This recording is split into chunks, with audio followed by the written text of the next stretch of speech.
ఈ రాత్రి ప్రత్యేక బైబిల్ స్టడీ కార్యక్రమానికి ఈ కూడికకి చేరి వచ్చిన మీ అందరికీ వందనాలు, స్తోత్రాలు చెల్లిస్తున్నాను. అందరికీ వందనాలు.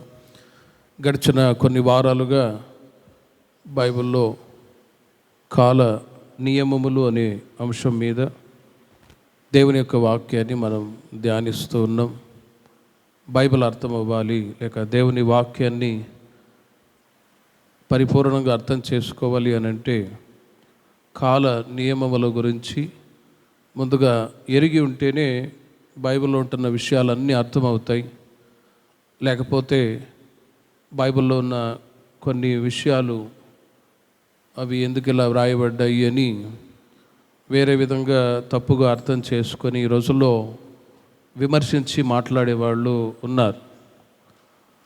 అయితే ఏ కాలంలో దేవుడు తన ప్రజల్ని దర్శించి వారితో మాట్లాడాడో ఆ కాల నియమాన్ని గురించి తెలుసుకొని ఉంటే ఎవరు కూడా తప్పుగా మాట్లాడు.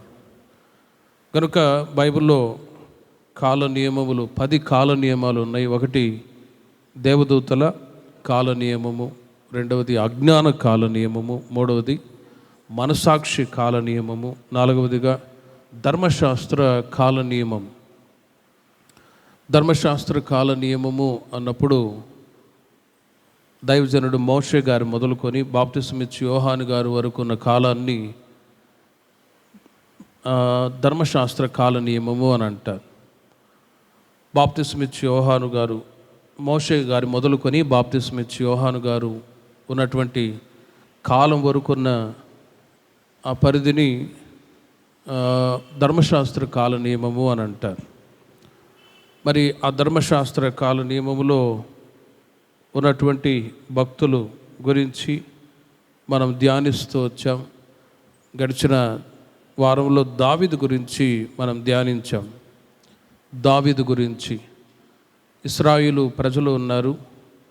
వారిని ఏలుబడి చేయటానికి ఆ రోజుల్లో 20 మంది రాజులు, యూదా రాజులు 19 మంది, ఇశ్రాయేలు రాజులు 20 మంది, మొత్తం 39 మంది రాజులు ఆ రోజుల్లో ఇశ్రాయేలు ప్రజల్ని పాత నిబంధన కాలంలో ఏలుబడి చేసినట్లుగా మనం ధ్యానిస్తూ ఉన్నాం. అందులో 2వ రాజుగా దావీదు గురించి గత వారంలో మీకు తెలియజేశాను. ఈ సమయంలో ఇశ్రాయేలు ప్రజలకి మొట్టమొదటి రాజుగా ఉన్న సౌలు గురించి దేవుని యొక్క వాక్యాన్ని మనం ధ్యానించుకుందాం. ఈ మాటల చేత దేవుడు మనల్ని ఆత్మీయంగా బలపరచును గాక. అపోస్తలుల కార్యములు 13వ అధ్యాయము 21, 22 వాక్యాలని మనం ధ్యానించుకుందాం, చదువుకుందాం. ఆ తరువాత వారు రాజు కావాలనని కోరగా దేవుడు బెన్యామీను గోత్రీయుడును కీషు కుమారుడైన సౌలును వారికి 40 ఏండ్ల వరకు దయచేసెను. తరువాత అతనిని తొలగించి దావీదును వారికి రాజుగా ఏర్పరచెను. మరియు ఆయన, నేను యెష్షయి కుమారుడైన దావీదును కనుగొంటిని, అతడు నా ఇష్టానుసారుడైన మనుష్యుడు, అతడు నా ఉద్దేశములన్నీ నెరవేర్చునని చెప్పి అతనిని గురించి సాక్ష్యం ఇచ్చెను అని ఇప్పుడు మనం బైబిల్లో చదువుతూ ఉన్నాం. ఇశ్రాయేలు ప్రజలు ఉన్నారు, 20-25 లక్షల మంది ప్రజలు. వారు మాకు రాజు కావాలి అని కోరుకున్నారు. మరి అంతకు మునుపు ఇశ్రాయేలు ప్రజల్ని న్యాయాధిపతులు ఏలుబడి చేస్తూ ఉండేవాళ్ళు, న్యాయాధిపతులు ఉండేవాళ్ళు. అయితే మాకు రాజు కావాలి అని కోరుకున్నప్పుడు మొట్టమొదటి రాజుగా ఈ సౌలుని రాజుగా అభిషేకించారు. కీషు కుమారుడైన సౌలును వారికి 40 ఏండ్ల వరకు దయచేసెను అని రాయబడి ఉంది. ఇశ్రాయేలు ప్రజలకి మొట్టమొదటి రాజు ఎవరు అని అంటే సౌలు. పాత నిబంధన కాలంలో సౌలు అయినా క్రొత్త నిబంధన కాలంలో కూడా అపోస్తలుల కార్యంలో సౌలు ఉన్నాడు. కానీ ఈయన పాత నిబంధన కాలంలో ఉంటున్న సౌలు. ఈయన యెష్షయి కుమారుడుగా పిలువబడుతూ ఉన్నాడు. ఈయనని దేవుడు రాజుగా అభిషేకించారు సమూయేలు ద్వారా.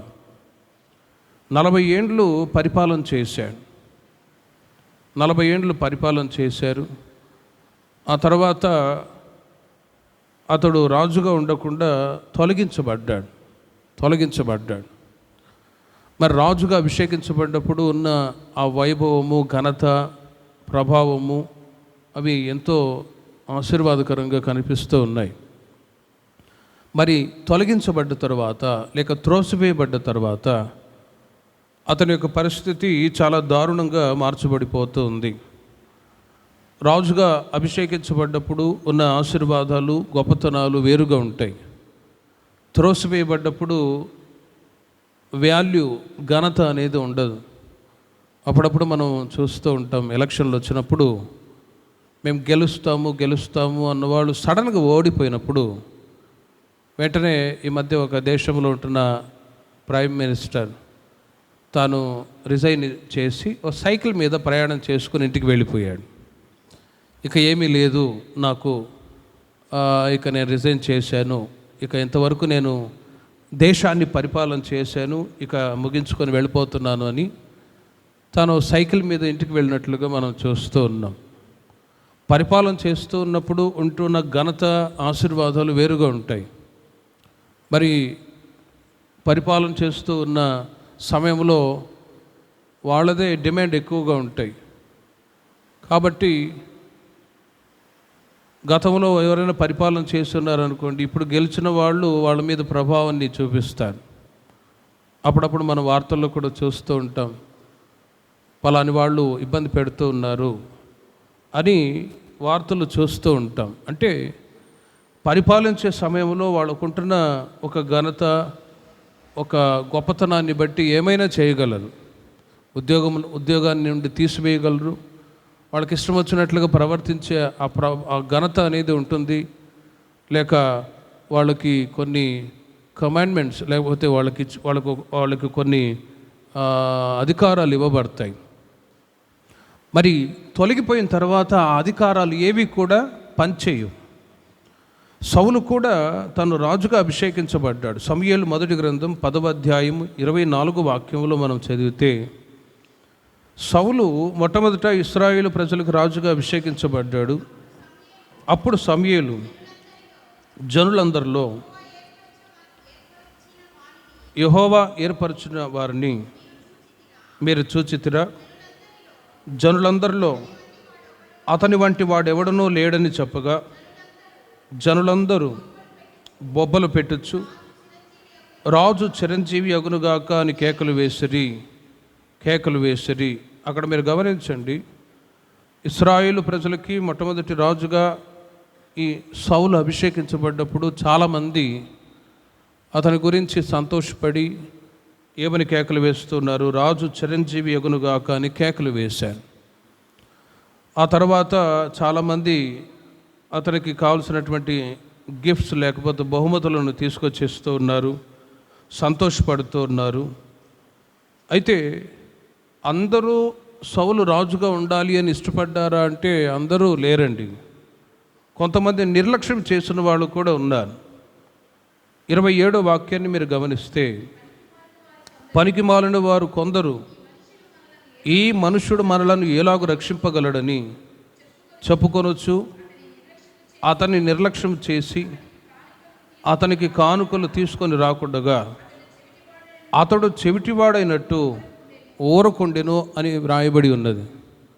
సౌలు ఇశ్రాయేలు ప్రజలకు రాజుగా అభిషేకించబడ్డప్పుడు అతన్ని బట్టి రాజు చిరంజీవి అగునుగాక అని కేకలు వేసి సంతోషపడి బహుమతులు, కానుకలు ఇచ్చిన వాళ్ళు ఉన్నారు. మరికొంతమంది పనికిమాలిన వాళ్ళు ఈయన మాకు రాజుగా వెళ్ళబోతున్నాడా అని అతన్ని నిర్లక్ష్యం చేసి కానుకలు తీసుకురాకుండా ఉన్నారు.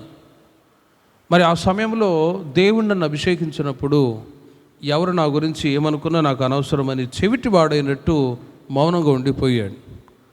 ఈ మాటను బట్టి రక్షించబడి బాప్తిసం తీసుకొని దేవుని మందిరానికి మనం వస్తూ ఉండగా ఆత్మీయంగా అభివృద్ధి చెందుతూ ఉన్నప్పుడు, ప్రారంభ దినాల్లో దేవుని యొక్క మార్గంలో నడిపించబడుతున్నప్పుడు మనల్ని కూడా ఇష్టపడే వాళ్ళు ఉంటారు, ఆ తర్వాత త్రోసిపుచ్చే వాళ్ళు కూడా ఉంటారు.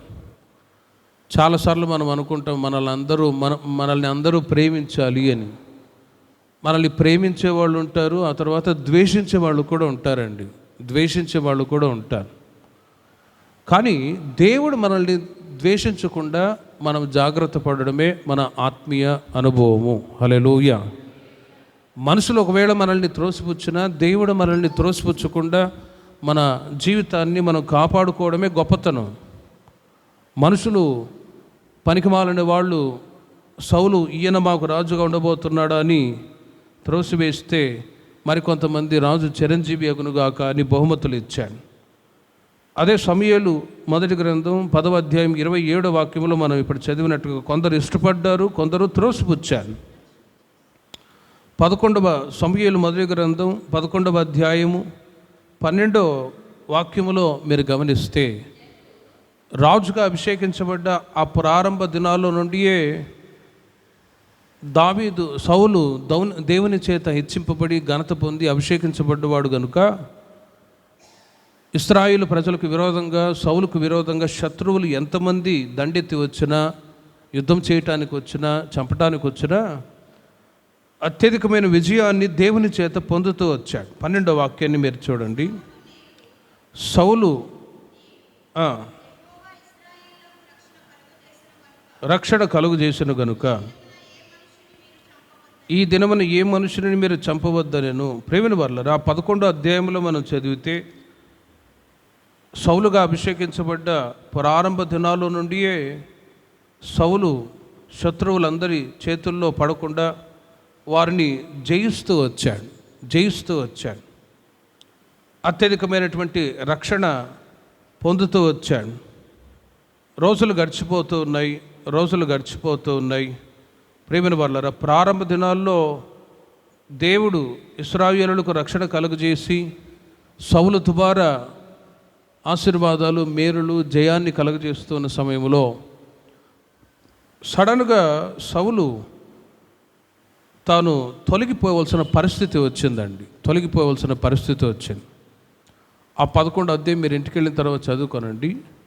రాజుగా అభిషేకించబడ్డ తర్వాత శత్రువులు ఆయనకు విరోధంగా వచ్చినప్పుడు సౌలు శత్రువులందరినీ కూడా జయించిన ఆ సందర్భం ఆ 11వ అధ్యాయంలో రాయబడి ఉంది. అయితే ప్రేమను వర్లరా అంత ఉన్నతమైన స్థితిలో జయ జీవితాన్ని జీవిస్తూ గొప్ప చేయబడుతున్న సౌలు సడన్గా ఎందుకు త్రోసివేయబడ్డాడు? రాజుగా ఉండకుండా ఎందుకు త్రోసివేయబడ్డాడు?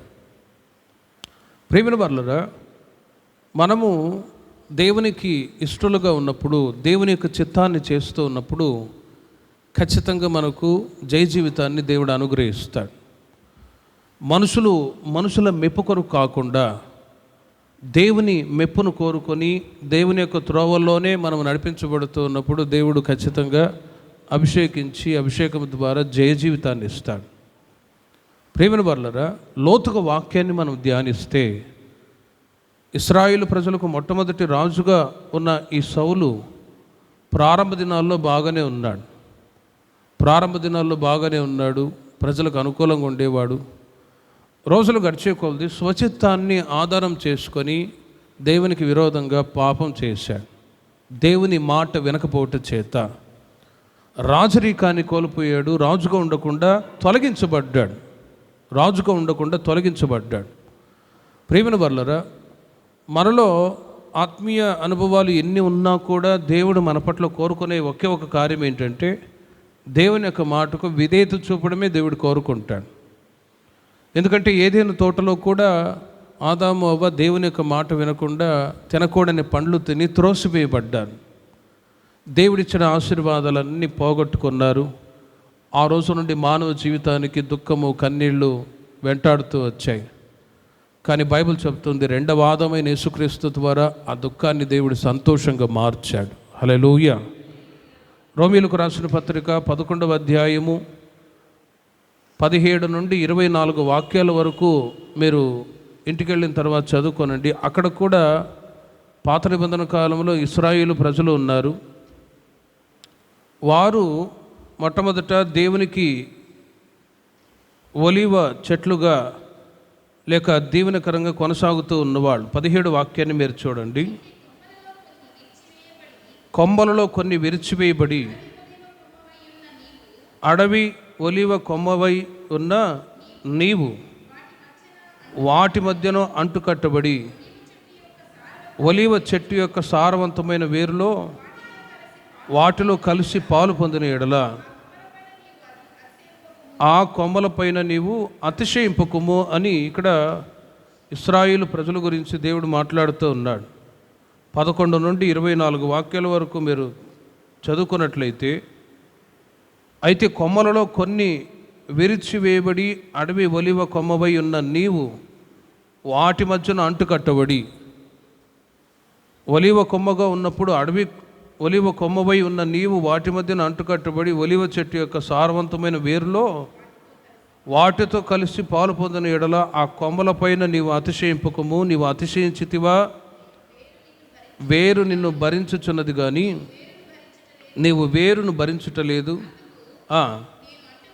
నేను అంటుకట్టబడకుండా నిమిత్తం కొమ్మలు విరిచివేయబడినవి అని నీవు చెప్పుదువు. మంచిది. అవిశ్వాసమును బట్టి విరిచివేయబడిరి, నీవైతే విశ్వాసమును బట్టి నిలిచి ఉన్నావు. గర్వింపక భయపడకుము. దేవుడు స్వాభావికమైన కొమ్మలను విడిచిపెట్టని ఎడల నిన్నును విడిచిపెట్టడు. కాబట్టి అనుగ్రహమును కాఠిన్యమును అనగా ప్రాప్తుడవై నిలిచి ఉన్న ఎడల దేవుని అనుగ్రహము చూడము.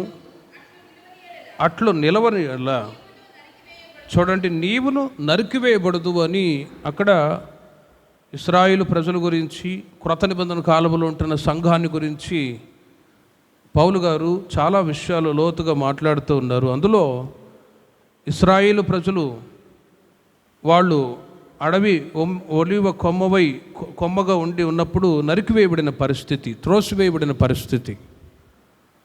అలాగే మన జీవితంలో కూడా మనం ఎంతగా దేవుని యొక్క మాటకు విధేయత చూపి ఆయన అడుగుజాడల్లో మనం నడిపించబడుతూ ఉంటామో అంతగా దేవుడు మనల్ని ఆశీర్వదించుదురుగాక. ఎంతగా ప్రభు మనల్ని త్రోసివేయకుండా మనం ఆయన ఇష్టానుసారంగా మనం బ్రతికినప్పుడు త్రోసివేయబడకుండా మనం క్షేమకరంగా ఉంటాం. అయితే స్వచిత్తాన్ని బట్టి దేవుని మాటకు ఒకవేళ విరోధంగా నడిస్తే తద్వారా త్రోసివేయబడే పరిస్థితులు వస్తాయి. అందుకే మత్తయి సువార్త 13వ అధ్యాయము 47-48 వాక్యాల్లో కూడా మీరు చూడండి. మత్తయి సువార్తలో యేసుక్రీస్తు వారు చెప్పిన ఉపమానములో పరలోక రాజ్యము సముద్రంలో వేయబడి నానా విధములైన చేపలను పట్టిన వలను పోలి ఉన్నది. దరికి లాగి కూర్చుండి మంచి వాటిని గంపలలో చేర్చి చూడండి చెడ్డ వాటిని బయట పారవేయుదురు. అక్కడ ఏవి పారవేయబడ్డాయి, ఏవి సమకూర్చబడ్డాయి అని గమనిస్తే ప్రేమిన వర్లారా, మంచి వాటిని గంపలలో చేర్చి చెడ్డ వాటిని బయట పారవేయుదురు. ఇప్పుడు చెప్పిన ఈ 3 మాటల్లో ఒకటి, ఆదాము అవ్వ దేవుని యొక్క మాటకి అవిధేయత చూపి స్వచిత్తాన్ని ఆధారం చేసుకునడం ద్వారా త్రోసివేయబడ్డారు. ఇశ్రాయేలు ప్రజలు కూడా ఒలివ మొక్కలుగా ఉన్నప్పుడు అడవి ఒలివ మొక్కలుగా ఉండటం ద్వారా వారి యొక్క గర్వపు ప్రవర్తనను బట్టి తొలగించబడ్డారు. అన్ని జనులైన మనల్ని దేవుడు ఏర్పాటు చేసుకున్నాడు. అక్కడ మూడవదిగా ఇప్పుడు మనం చదివినట్లు పరలోక రాజ్యం సముద్రంలో వేయబడిన నానా విధములైన చేపలను పట్టిన వలను పోలి ఉన్నది. వలను వేసినప్పుడు చేపలు పట్టేవాళ్ళు వలను వేసినప్పుడు అందులో మంచి చేపలే వస్తాయా అని అంటే రావండి. రకరకాల చేపలు, కొన్నిసార్లు పాములు కూడా పట్టేవాళ్ళు కూడా ఉన్నారు. అంత మాత్రాన పామును కూడా ఫ్రై చేసుకొని చంపేసి తింటామా? లేదు. చెడ్డ వాటిని బయట పారవేయుదురు, మంచి వాటిని గంపలో చేర్చుదురు. అలాగే ప్రేమిన వర్లారా, దేవుడు తన ప్రజలైన మనల్ని ఎంతగానో ప్రేమించి దీవెనకరంగా నడిపిస్తూ ఉన్నాడు. రక్షణ భాగ్యాన్ని ఇచ్చాడు, సంఘ సహవాసం ఇచ్చాడు, ప్రార్థన, దైవభక్తి, ఈ ఆత్మీయతలన్నీ ప్రభు అనుగ్రహించి ఉండగా వీటిలో మనం దేవునికి అవిధేయత చూపే ఏ కార్యమైనా మన జీవితంలో ఉందనుకోండి, అది సేవకులైనా సరే, విశ్వాసులైనా సరే, దేవుడు వారిని తొలగించి ఇంకొక వ్యక్తిని దేవుడు తీసుకొచ్చి ఏర్పాటు చేస్తాడు. అందుకే సౌలు మొట్టమొదట ఇశ్రాయేలు ప్రజలకు రాజుగా ఉంటే అతనిని తొలగించి ఎవరిని దేవుడు ఎన్నిక చేశాడు? దావీదును ఇశ్రాయేలు ప్రజలకు రెండవ రాజుగా అభిషేకించాడు. కాబట్టి మనం సౌలు గురించి ఈ సమయంలో మనం ధ్యానిస్తూ ఉన్నాం. సౌలు ఇశ్రాయేలు ప్రజలకు మొట్టమొదటి రాజుగా పిలువబడ్డాడు. ప్రారంభ దినాల్లో అతడు చక్కగా రాజ్య పరిపాలన చేసుకొని దీవెనకరంగా కొనసాగుతూ ఉన్న ఆ తర్వాత ఆఫ్టర్ 40 years 40 సంవత్సరాల తర్వాత రాజుగా ఉండకుండా త్రోసివేయబడ్డాడు. ప్రేమను వాళ్ళరా, త్రోసివేయబడే పరిస్థితులు మన జీవితంలో రాకుండా మనం జాగ్రత్త పడాలి. మనుషులు కాదు కానీ దేవుడు మనల్ని త్రోసివేయకుండా, దేవదూతల కాల నియమంలో కూడా ఒక మాట చెప్పాను. దేవుడు తన సన్నిధిలో మొట్టమొదట దూతల్ని సృష్టించినప్పుడు దూతలు, వాళ్ళలో లూసిఫర్ పడిపోయిన దూత దేవునికి విరోధంగా తాను ప్రవర్తించడం చేత దేవునితో మహోన్నతునితో సరిసమానునిగా చేసుకుంటానని చెప్పి ఎప్పుడైతే అతిశయపడి గర్వపడ్డాడో ఆకాశము నుండి భూమికి త్రోసివేయబడ్డాడు. త్రోసివేయబడటానికి అతనిలో ఉన్న గర్వమే కారణం. కాబట్టి మన యొక్క దైవికమైన స్వభావాలను బట్టి దేవుడు ఆశీర్వదిస్తూ ఉన్నాడు. ఇంకా మనలో ఆత్మీయత రాబోయే రోజుల్లో ఇంకా పెరుగునుగాక. మనలో ఎంతగా ఆత్మీయ కార్యాలు, ఆత్మీయత పెరుగుతూ ఉంటుందో అంతగా దేవుడు మనల్ని ఆశీర్వదిస్తూనే ఉంటాడు. సడన్గా ఏదైనా మన జీవితంలో గర్వము, అహంకారము, లోక సంబంధమైన కార్యక్రమాలు వచ్చాయనుకోండి, అది ఎవరైనా సరే అటు వారిని దేవుడు త్రోసివేస్తాడు, తొలగించి వేస్తాడు. కాబట్టి సౌలు ప్రారంభ దినాల్లో దేవునికి అనుకూలంగా ఉన్న తర్వాత సౌలు దేవునికి విరోధంగా నడుచుట ద్వారా త్రోసివేయబడ్డాడు. మరి తొలగించబడటానికి, రాజుగా ఉండకుండా తొలగించబడటానికి 3 కారణాలు ఉన్నాయి. అవి ఏంటో ఈ సమయంలో మనం లోతుగా వాక్యాన్ని ధ్యానించుదాం. ఈ మాటల చేత దేవుడు మన ఆత్మీయ జీవితాలని బలపరచునుగాక. దినవృత్తాంతముల మొదటి గ్రంథం 13వ అధ్యాయము 3వ వాక్యాన్ని మీరు చూడండి. దినవృత్తాంతముల మొదటి గ్రంథం 13వ అధ్యాయం 3వ వాక్యం. మన దేవుని మందసమును మరలా మన యొద్దకు కొనివత్తము రండి. సౌలు దినములలో దాని యొద్ద మనము విచారణ చేయకయే ఒంటిమి అనే మాట అందులో రాయబడి. ప్రియమైన వారలారా, లోతుగా వాక్యాన్ని మనం చదివి ధ్యానిస్తే సాధారణంగా సౌలు ఎందుకు రాజుగా ఉండకుండా త్రోసివేయబడ్డాడు అన్నప్పుడు సడన్గా మనం వెంటనే అంటాం అవిధేయతను బట్టి త్రోసివేయబడ్డాడు, తొలగించబడ్డాడు అని. అది కాదు, అది తర్వాత. కానీ ముఖ్యముగా సౌలు ఇశ్రాయేలు ప్రజలకు రాజుగా అభిషేకించడం దేవుని యొక్క ఉద్దేశం ఏంటంటే, ఈ ఫిలిష్తీయులు నిబంధన మందసాన్ని చెరగొని తీసుకొని వెళ్ళిపోయారు. ఆ నిబంధన మందసాన్ని మరలా ఇశ్రాయేలు దేశంలోనికి మరలా తీసుకొని రావాలనే ఉద్దేశం చేతనే దేవుడు సౌలుని రాజుగా అభిషేకించాడు. హల్లెలూయా. ఆ ఉద్దేశాన్ని సౌలు నెరవేర్చలేదు. సౌలు ఆ సంగతి మర్చిపోయాడు. సమూయేలు మొదటి గ్రంథంలో మనం చదివితే ఇశ్రాయేలు ప్రజలు, వారి మధ్యలో నిబంధన మందసం ఉండేది. ఆ నిబంధన మందసాన్ని కాచుకునే బాధ్యత ఆ మందిరంలో ఉంటున్న ఏలీకి, అతని కుమారులైన హోఫ్ని, ఫినెహాసుకి దేవుడు ఇచ్చాడు. అయితే యాజకుడైన ఏలీ తమ పిల్లలైన హోఫ్ని, ఫినెహాసుకి బుద్ధి చెప్పనందువలన యుద్ధరంగంలో వాళ్ళిద్దరు కుమారులు చనిపోయారు. ఇశ్రాయేలులకు ఫిలిష్తీయులకు యుద్ధం జరిగినప్పుడు హోఫ్ని, ఫినెహాసు యుద్ధరంగంలో చనిపోయారు. ఏలీ కూడా చనిపోయాడు. ఆ తర్వాత నిబంధన మందసాన్ని శత్రువులు ఫిలిష్తీయులు చెరగొని తీసుకొని వెళ్ళిపోయారు. ఆ నిబంధన మందసం ఫిలిష్తీయుల దేశంలో 7 నెలలు దాచబడి ఉన్నదండి. 7 నెలలు దాచబడి ఉన్నది. ప్రియమైన వారలారా, ఎప్పుడైతే ఆ నిబంధన మందసం ఫిలిష్తీయుల మధ్యలో లేకుండా ఇశ్రాయేలు ప్రజల మధ్యలో లేకుండా, యెరూషలేములో లేకుండా ఈ ఫిలిష్తీయుల దేశానికి చెరగొని తీసుకొని వెళ్ళిపోయారో, దేవుని యొక్క ప్రభావం లేక దేవుని యొక్క మహిమ ఇశ్రాయేలులో నుండి తొలగిపోయిను. దేవుని మహిమ తొలగిపోయిను. అయితే పోయినటువంటి ఆ మహిమ మరలా మా మధ్యలోనికి తిరిగి రావాలి. దేవుడు మాకు తోడుగా ఉండాలి. యెరూషలేములో దేవాలయంలో ఉంటున్న నిబంధన మందస్సు పెట్టి మరలా మా దేవాలయంలోనికి, మా మధ్యలోనికి రావాలి అని ఇశ్రాయేలు ప్రజలు కోరుకొని బ్రతిమలాడుతూ ఉన్నారు. అందుకే సౌలును అభిషేకించడం ముఖ్యమైన ఉద్దేశం ఏంటంటే నిబంధన మందసాన్ని మరల తీసుకొని రావాలి అని. దేవుని మందసమును మరలా మన యొద్దకు కొనివత్తము రండి, సౌలు దినములలో దాని యొద్ద మనం విచారణ చేయకై ఉంటిమి. ప్రేమను వాళ్ళరా, దేవుని యొక్క మందసం ఫిలిష్తీయులు 7 మాసాలు తీసుకుని వెళ్ళి వాళ్ళు దాచిపెట్టి ఉన్నారు. కానీ మరలా ఆ నిబంధన మందసం ఇశ్రాయేలు ప్రజల మధ్యలోనికి రావాలి అని దేవుని యొక్క ఉద్దేశం. ప్రజలు కూడా ఆ ఆశ కలిగి ఉన్నారు. ఆ నిబంధన మందసం మరలా మా మధ్యలోనికి రావాలి. దేవుడు కూడా సౌలును అభిషేకించడం కూడా ఆ ఉద్దేశం చేతనే.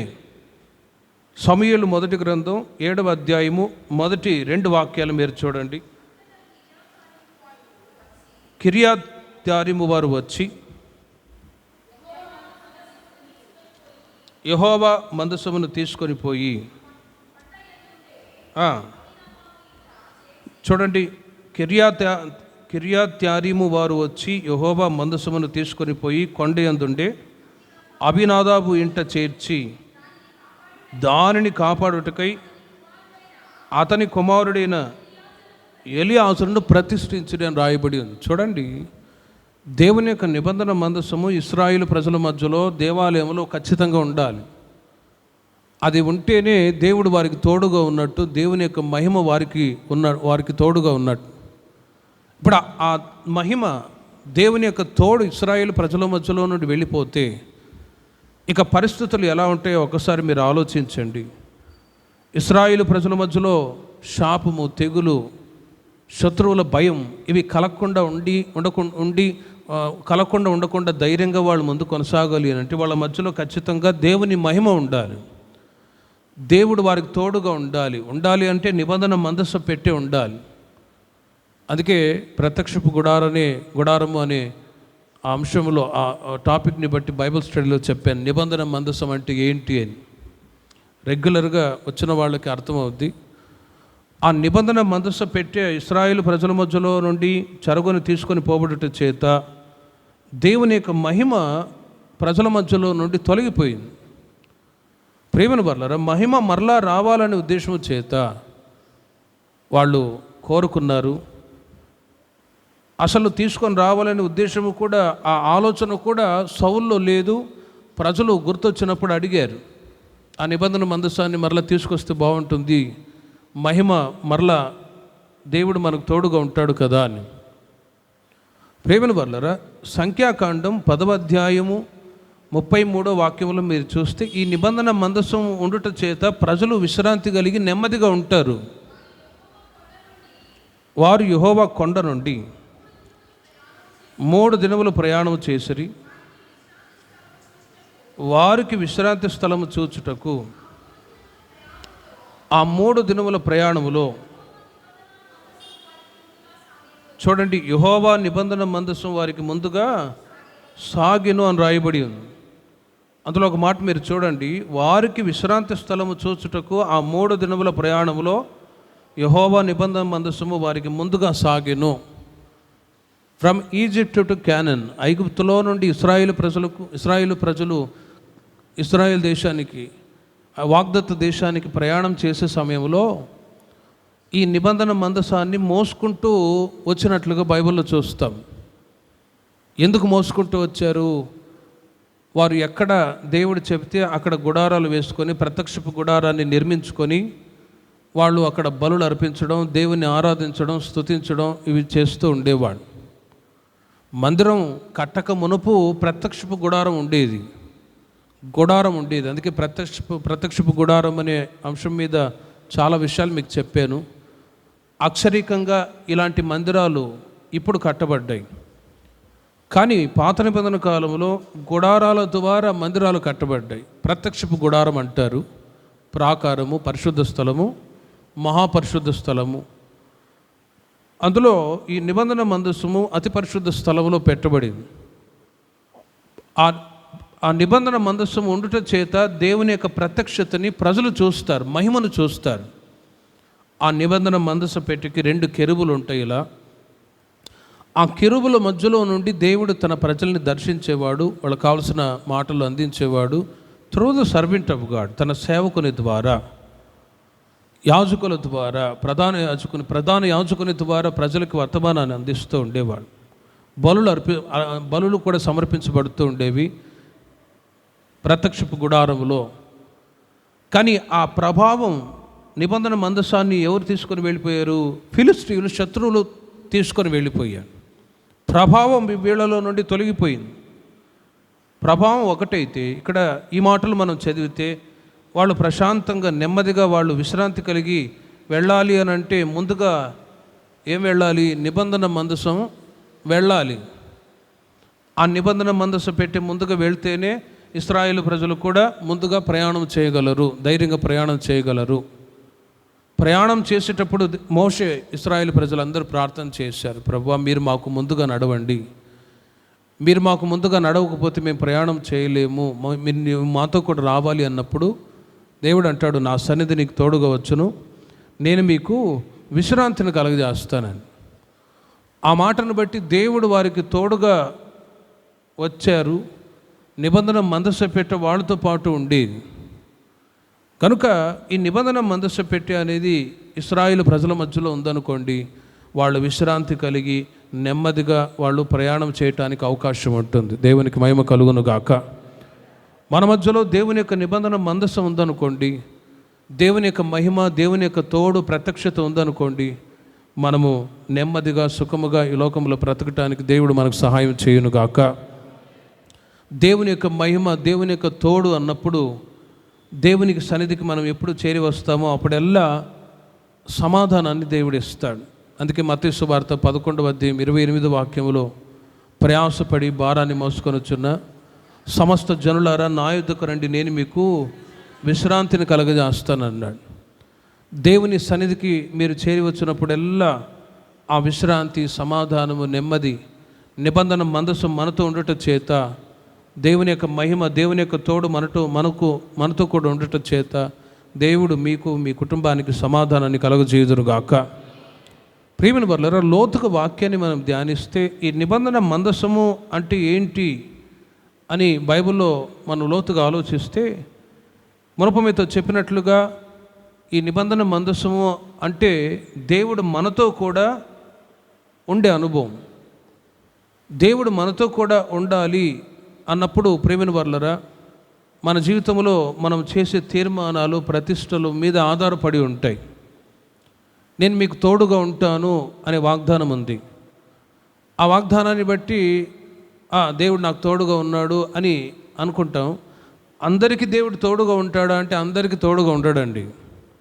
అందరికీ తోడుగా ఉండడు.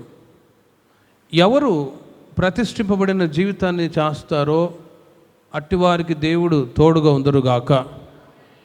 ఎవరు తీర్మానాలు చేసి, ఎవరు ప్రతిష్ఠ కలిగి దేవునికి ఇష్టమైన జీవితాన్ని జీవిస్తూ ఉంటారో అట్టివారికి దేవుడు తోడుగా ఉంటాడు. వారే నిబంధన మందసము అని పిలువబడతారు. నిబంధన మందసము అన్నప్పుడు దేవుడు మనకు తోడుగా ఉండే అనుభవం. దేవుడు మనకు తోడుగా ఉండాలి అన్నప్పుడు మన ప్రతిష్టని బట్టి తోడుగా ఉంటాడండి. ఉదాహరణకి మీరు చూడండి, బైబిల్లో న్యాయాధిపతుల గ్రంథంలో శాంసన్ ఉన్నాడు. శాంసన్ ఆయన ప్రతిష్ఠింపబడినవాడు. న్యాయాధిపతులలో చివరి న్యాయాధిపతి ఈ శాంసన్ పుట్టక మునుపే దేవుడు వాళ్ళ తల్లిగారితో మాట్లాడారు, ఇదిగో నీవు కుమారుని కనబోతూ ఉన్నావు, నీవు ద్రాక్షరసము చేత నిన్ను నీవు అపవిత్రపరచుకోకూడదు అని. ప్రేమని వారలారా, ఆ మాట తన భర్తకు కూడా మానోహాకి తెలియచేశారు. ఇద్దరు ఒక చోట ఉన్నప్పుడు దేవుని యొక్క దూత ప్రత్యక్షమై మాట్లాడితే ఆ తర్వాత శాంసన్ పుట్టాడు. శాంసన్ పుట్టినప్పుడు అతను ప్రతిష్ఠింపబడిన వాడు. ప్రేమిన వర్లరా, నిబంధన మందసము అనే మాటకి అర్థం ఏంటంటే దేవుడు మనకు తోడుగా ఉన్నాడు అని అర్థం. మరి దేవుడు మనకు తోడుగా ఎవరికి తోడుగా ఉంటాడు అంటే ప్రతిష్ఠింపబడిన వాళ్ళకి దేవుడు తోడుగా ఉంటాడు, అందరికీ ఉండడండి. ఇక్కడ శాంసన్కి దేవుడు తోడుగా ఉన్నాడు, ఎందుకంటే అతను నాజీరు వ్రతాన్ని పాటించిన వాడు. ఈ ప్రతిష్ఠింపబడిన వాళ్ళు, ప్రతిష్ఠితులు అని ఎవరిని పిలుస్తారు అని అంటే 3 కార్యాలు కలిగిన వాళ్ళని ప్రతిష్ఠితులు అని పిలుస్తారు. ఒకటి, ఈ చనిపోయిన శవాన్ని ముట్టకూడదు. ప్రతిష్ఠింపబడిన వాళ్ళు, డెడ్ బాడీ ఉందనుకోండి, ఆ డెడ్ బాడీని ముట్టకూడదు, టచ్ చేయకూడదు. రెండవదిగా, జీవితాంతం వరకు అతడు సవరం చేయించుకోకూడదు. మూడవదిగా, ద్రాక్షరసం త్రాగకూడదండి. ద్రాక్షరసం తాగకూడదు. ద్రాక్షరసం అంటే ఇప్పుడు మనం చూసి తయారు చేసే ద్రాక్షరసం కాదు, మద్యం. ద్రాక్షరసం అంటే మద్యం. ఈ 3 కార్యాలకి ఎవరు వేరుగా ఉంటారో వారు ప్రతిష్ఠితులు అని పిలువబడుదురుగాక.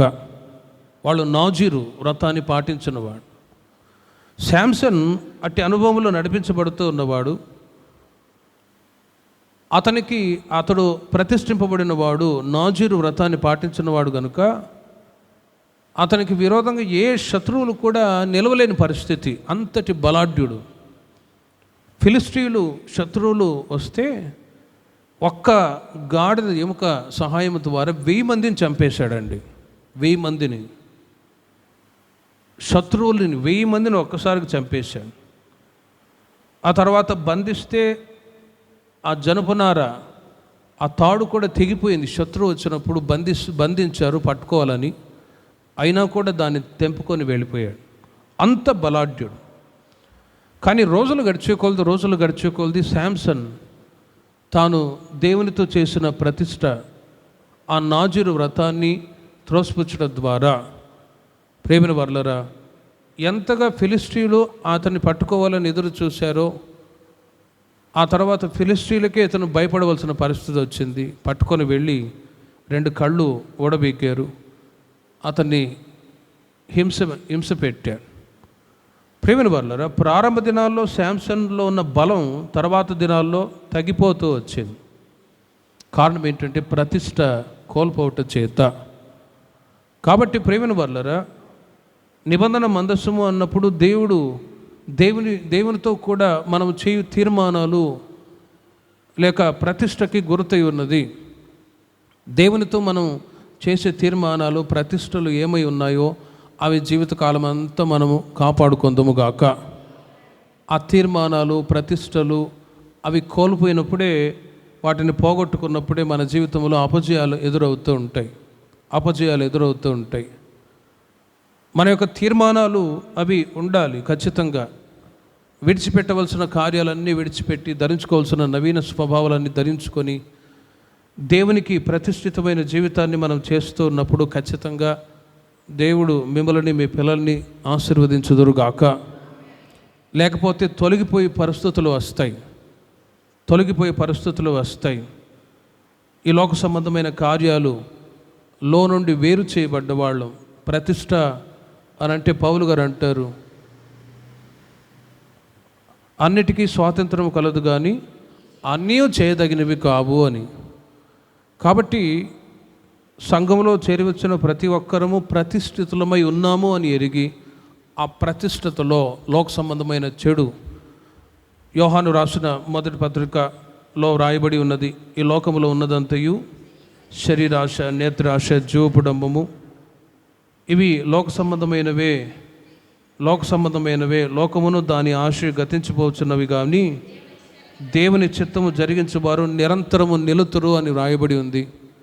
దేవుని చిత్తానికి విరోధంగా మనం నడిపించబడ్డప్పుడే అపజయాలు వస్తాయి, సమస్యలు, ఇబ్బందులు కూడా వస్తాయి. అందుకే కొన్ని కుటుంబాల్లో గమనించినప్పుడు ఎందుకు సమస్యలు, ఎందుకు నెమ్మదిని కోల్పోతున్నారు అని అంటే, మేము దేవునికి ప్రతిష్ఠితులము, మారుమనసు పొంది బాప్తిసం తీసుకొని దేవుని మందిరానికి వచ్చిన దేవుని ప్రజలము అనే సంగతి మర్చిపోయి కొన్నిసార్లు లోకస్తుల్లాగా ప్రవర్తించినప్పుడు కాన్సక్రేషన్ లైఫ్, ఓ ప్రతిష్టతని, తీర్మానాన్ని మర్చిపోయినప్పుడే సమస్యలు వస్తాయి. కనుక బాప్తిసం పొందినప్పుడు, వాక్యాలు విని చివర్లో ప్రార్థన చేసుకుంటూ ఉన్నప్పుడు మనం ఏదైతే నోటితో ఒప్పుకోలు చేసి తీర్మానాలు చేస్తామో ఆ తీర్మానానికి తగినట్టుగా మనం ప్రవర్తిస్తే ఖచ్చితంగా దేవుడు మనకు తోడుగా ఉందురుగాక. లేకపోతే హోషేయ గ్రంథం 8వ అధ్యాయము 1వ వాక్యంలో మీరు చూడండి. హోషేయ గ్రంథం 8వ అధ్యాయం 1వ వాక్యంలో ఒకవేళ త్రోసివేస్తే, దేవుని యొక్క నిబంధనని మనం విడిచిపెడితే, బాకా నీ నోట ఉంచి, ప్రేమిన వర్లరు అక్కడ మీరు చూడండి, బాకా నీ నోటను ఉంచి ఊదుము, జనులు నా నిబంధన అతిక్రమించి నా ధర్మశాస్త్రమును మీరి ఉన్నారు గనుక పక్షిరాజు వ్రాలినట్టు శత్రువు యెహోవా మందిరమునకు వచ్చునని ప్రకటింపుము. అందులో జనులు నా నిబంధనను అతిక్రమించి ఉన్నారు గనుక పక్షిరాజు రాలినట్టు యెహోవా మందిరమునకు శత్రువు వచ్చునని ప్రకటింపుము అని అంటాడు. శత్రువు మన మీదకి వచ్చి మనలో ఉంటున్న ఆత్మీయతని లేకపోతే ఆశీర్వాదాలన్నీ దొంగిలించుకొని పోకుండా మనం సురక్షితంగా ఉండాలి అని అంటే ఖచ్చితంగా మనం దేవునితో చేసిన ప్రతిష్ట నిబంధనలో స్థిరంగా ఉందుముగాక. ప్రియమైన వర్లరా, ఇశ్రాయేలు ప్రజలకు రాజుగా దేవుడు అభిషేకించిన ముఖ్యమైన ఉద్దేశం ఏంటంటే నిబంధన మందసాన్ని మరలా శత్రువుల దేశంలో నుండి తీసుకొని రావాలనే ఉద్దేశం చేతనే రాజుగా అభిషేకించాడు. కానీ ఆ సంగతియే మర్చిపోయాడు. రాజుగా అభిషేకించబడ్డ ప్రారంభ దినాల్లో ప్రజలు గుర్తు చేశారు, రాజుగారు సౌలు గారు ఆ నిబంధన మందసాన్ని మరలా మనం తీసుకొని రావాలి అని. కానీ ఆ నిబంధన మందసం వాళ్ళ మధ్యలో లేకపోవట ఈ సౌలు జీవితంలో ఒక ఫెయిల్యూర్ లేకపోతే అతనికి ఒక అపజయంగా మార్చబడిపోయింది. రెండవ కారణం, సౌలు ఇశ్రాయేలు ప్రజలకు రాజుగా ఉండకుండా దేవుడు ఎందుకు తొలగించి వేశాడంటే, సమూయేలు మొదటి గ్రంథం 15వ అధ్యాయం మొదటి 3 వాక్యాల్లో మీరు చూడండి. ఒకానొక దినమున సౌలును పిలిచి, యెహోవా ఇశ్రాయేలులకు తన జనుల మీద నిన్ను రాజుగా అభిషేకించుటకై నన్ను పంపెను. యెహోవా మాట వినుము. ఏమనగా, అమాలేకీయులు ఇశ్రాయేలులకు చేసినది నాకు జ్ఞాపకమే. వారు ఐగుప్తులో నుండి రాగానే అమాలేకీయులు వారికి విరోధులై మార్గమందు వారి మీదికి వచ్చిరి కదా. కాబట్టి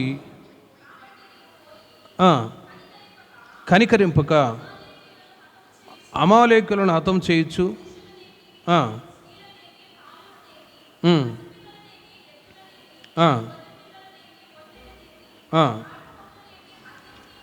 హతము చేసి వారికి కలిగినదంతయు బొత్తిగా పాడు చేసి అమాలేకీయులను నిర్మూలన చేయమని చెప్పాను. చూడండి ప్రేమిన వర్లరా, సౌలు ఇశ్రాయేలు ప్రజలకు రాజుగా అభిషేకించబడిన వాడు తొలగించబడటానికి, త్రోసివేయబడటానికి రెండవ కారణం ఏంటంటే దేవుని యొక్క మాట వినలేదు.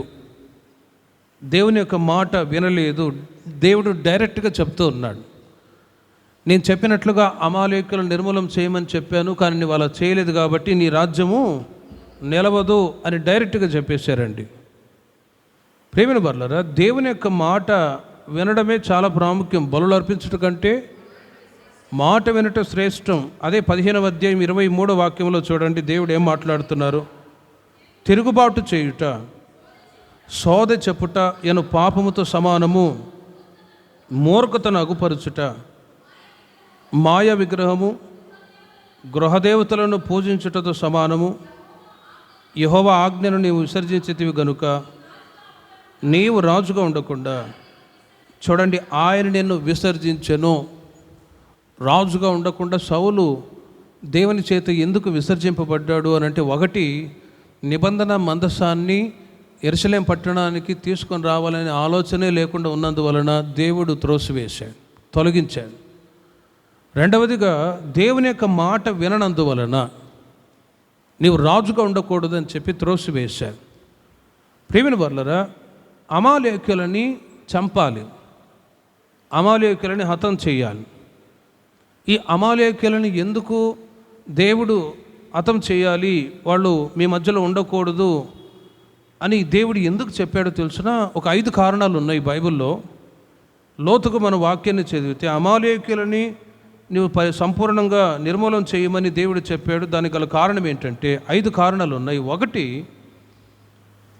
2వ వాక్యంలో మీరు చూడండి, 15వ అధ్యాయం 2వ వాక్యంలో, సైన్యములకు అధిపతి యెహోవా సెలవిచ్చినదేమనగా, ఇశ్రాయేలులకు చేసినది నాకు జ్ఞాపకమే. ఐగుప్తులో నుండి రాగానే వారికి విరోధులై, చూడండి, మార్గమందు వారి మీదికి వచ్చిరి. 400 సంవత్సరాలు ఇశ్రాయేలు ప్రజలు ఐగుప్తులో బానిసలై ఉంటే మోషే ద్వారా దేవుడు వారిని విడిపించారు. విడిపించిన ఆ రోజు నుండి మార్గంలో వారికి విరోధులై వారి మీదికి వచ్చారు, ఇశ్రాయేలు ప్రజల మీదికి వచ్చారండి. మార్గాన్ని అడ్డుకునేందుకు ప్రేమిన వాళ్ళరా, మార్గమందు వాళ్ళు ప్రయాణం చేస్తూ ఉన్నప్పుడు అడ్డగించే పనే వీళ్ళ పని అండి, అడ్డగించడమే వీళ్ళ పని. ప్రేమిన వాళ్ళరా, ముందుకు వెళ్తూ ఉన్నప్పుడు అడ్డగించే వాళ్ళు అమాలేకుల సంతతి వాళ్ళండి. సరే, ఇశ్రాయేలు ప్రజలు అక్షరీకంగా వాళ్ళు ప్రయాణం చేస్తూ ముందుకు వెళ్తూ ఉన్నప్పుడు అడ్డగించారు. మరి ఇప్పుడు మనము కూడా ఆత్మీయ ఇశ్రాయేలులుగా మనము కూడా ఈ ఆత్మీయయాత్రలో ప్రయాణం చేస్తూ ఉన్నాం, ముందుకు వెళ్తూ ఉన్నాం, ప్రయాణాలు చేస్తూ ఉన్నాం. Life is like a journey. జీవితం అనేది ఒక ప్రయాణం లాంటిది. మనం జర్నీ అన్నప్పుడు గుంటూరు రేపల నుంచి విజయవాడకి, తెనాలికి, గుంటూరుకి అని అంటాం. ఇది ఒక జర్నీ అయితే, ఆత్మీయ జీవితమే ఒక ప్రయాణము లాంటిది. ఈ ప్రయాణంలో మనం గుంటూరు వరకు వెళ్ళాలనుకున్న అడ్డంకులు వచ్చినా కూడా ఏదో ఒక వెహికల్ పెట్టుకొని అర్జెంటుగా వెళ్ళిపోతాం అనుకోండి. కానీ ఆత్మీయ ప్రయాణాన్ని అడ్డగించడానికి సాతానుడు సతతంగా ప్రయత్నం చేస్తూ ఉంటాడు. అందుకే ఎఫెసు సంఘాన్ని పౌలు గారు అంటారు, మీరు పోరాడున్నది శరీరులతో కాదు, ఆకాశ మండలం అందున్న దురాత్మల సమూహంతో మీకు పోరాటం ఉంది. వాడు అడ్డగిస్తూనే ఉంటాడు, ముందుకు వెళ్ళకూడదు అని, ఆత్మీయతలో ముందుకు వెళ్ళకూడదు. అందుకే కొన్నిసార్లు కొందరు బాప్తిసం తీసుకోమని చెప్తే ఇప్పుడు కాదులే అన్న, గుడాల పండుగ తీసుకుంటాను అంటాను. గుడాల పండుగకు వచ్చారా, బాప్తిసం తీసుకున్నారా అంటే తీసుకుందాం అనుకున్నాను, కానీ ఏందో మనసు ఒకలాగుండి మరలా మీ దగ్గరికి తీసుకుందాం అంటాను. మరలా అక్కడ సరే నేను రెడీగా ఉన్నాను, బాప్తిసం తీసుకుంటాం, ఇప్పుడు కాదులే అన్న, ఇంకోసారి. ఇలా సాతానుడు అడ్డగిస్తూనే ఉంటాడు ఆత్మీయ జీవితంలో నీవు ముందుకు వెళ్ళకుండా.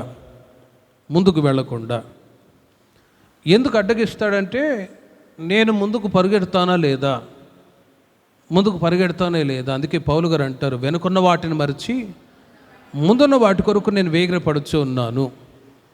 ప్రేమిన వల్లరా, ఈ స్పిరిచువల్ లైఫ్ అనేది చాలా విలువైనది.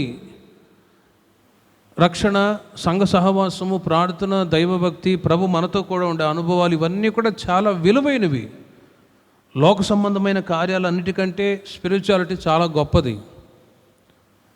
వీటిలో మనం ముందుకు వెళ్లకుండా అడ్డగిస్తూ ఉంటాడు సాతానుగాడు డైరెక్ట్గా వచ్చి అని భయపెట్టి అడ్డగించడం కాదు, కానీ కొన్నిసార్లు మనుషుల ద్వారా, కొన్నిసార్లు ఇంట్లో ఉంటున్న భార్య భర్త ద్వారా, ఇలా ఎవరి ద్వారానైనా సాతానుడు అడ్డగిస్తూనే ఉంటాడు.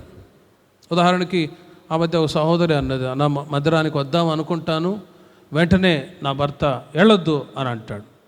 భర్త అడ్డగిస్తూ ఉన్నాడు. కొన్ని కుటుంబాల్లో భార్య అడ్డగిస్తుంది, కొన్ని కుటుంబాల్లో పిల్లలు అడ్డగిస్తారు. మధ్యరానికి వద్దాం అనుకున్నావు, అప్పుడే చుట్టాలు వచ్చారు, అందుకే రాలేకపోయాను. చుట్టాలు కూడా అడ్డగించే వాళ్ళు ఉంటారు. ఇలా మీరు ప్రార్థనలో, దైవభక్తిలో ఎదగటానికి, బైబిల్ చదవటానికి, ప్రార్థన చేయటానికి, మందిరానికి రావటానికి మీరు ఆసక్తి చూపుతూ ఉన్నప్పుడు సాతానుగాడు ఏం చేస్తాడంటే అడ్డగిస్తాడు. కానీ అడ్డంకులన్నీ మీరు జయించి ప్రభువుని వెంబడించుదురుగాక. ఈ అమాలేకుల పనే అది. అందుకే వాళ్ళని నీవు సమూల నిర్మూలం చేయాలి అని దేవుడు ఇశ్రాయేలు ప్రజలకు చెప్పాడండి. రెండవదిగా ద్వితీయోపదేశకాండం 25వ అధ్యాయము 17వ వాక్యంలో మీరు చూడండి. ద్వితీయోపదేశకాండం 25వ అధ్యాయం 17వ వాక్యం. ఈ అమాలేకులు ఎలాంటి వాళ్ళు అంటే,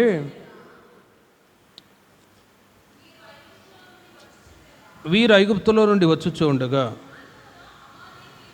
మార్గమున అమాలేకీయులు నీకు చేసిన దానిని జ్ఞాపకం చేసుకొనము. అతడు దేవునికి భయపడక, చూడండి, నీకు మార్గమున నీకు ఎదురుగా వచ్చి, ఒకటి, ఈ అమాలేకీయులని ఎందుకు దేవుడు నిర్మూలం చేయమని చెప్పాడు, సమూలం నిర్మూలం చేయమని చెప్పాడు సౌలుతో అనంటే, మార్గాన్ని అడ్డుకునే పని వీళ్ళది. రెండవదిగా, వాళ్ళు భయపడని వాళ్ళు, దేవునికి భయపడక. ఆ మాట చాలా ప్రాముఖ్యమైనది. అమాలేకీయులు దేవునికి భయపడని వాళ్ళు. ప్రేమిన వాళ్ళరా, భయపడే అనుభవం అనేది చాలా ముఖ్యం. సామెతలో ఒక మాట రాయబడి ఉంది, ఎల్లప్పుడూ భయం కలిగి ప్రవర్తించేవాడు ధన్యుడు అని.